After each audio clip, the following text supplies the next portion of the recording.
Assalamualaikum warahmatullahi wabarakatuh. Bismillah wassalatu wassalamu ala rasulillah amma ba'du. Banin dan banat kelas 2, apa kabar semuanya? Mudah-mudahan dalam kondisi sehat dan tetap semangat. Nah, kemarin kita sudah membahas mengenai pertumbuhan hewan. Nah, selain hewan, tumbuhan juga mengalami proses pertumbuhan. Nah, proses pertumbuhannya pun bermacam-macam. Kalau hewan mah cuman ada 2 ya, kemarin Bu Dani sebutkan. Yang pertama ada hewan yang pada saat proses pertumbuhannya mengalami perubahan jenis dan bentuk, contohnya kupu-kupu sama katak. Yang kedua ada yang di saat proses pertumbuhannya itu tidak mengalami perubahan jenis dan bentuk, contohnya kambing dan ayam ya, kemarin sudah dijelaskan. Bagaimana dengan proses pertumbuhan tumbuhan? Nah, kalau tumbuhan itu cukup banyak ya prosesnya.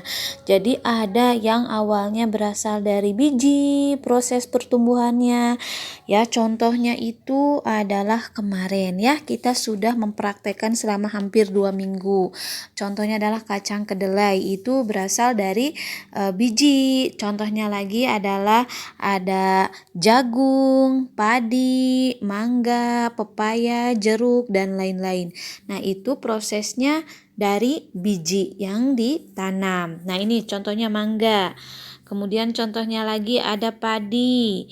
Kemudian ada pepaya, ada jagung. Ya, itu adalah proses pertumbuhannya dari yang berasal dari biji. Yang selanjutnya itu proses pertumbuhannya yang berasal dari batang, contohnya singkong ya.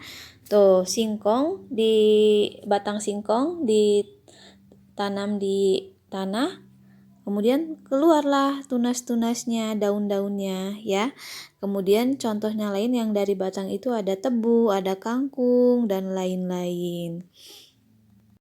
Nah, ini contohnya tebu. Kemudian yang selanjutnya, ada lagi yang proses pertumbuhannya yang berasal dari daun, contohnya cocor bebek.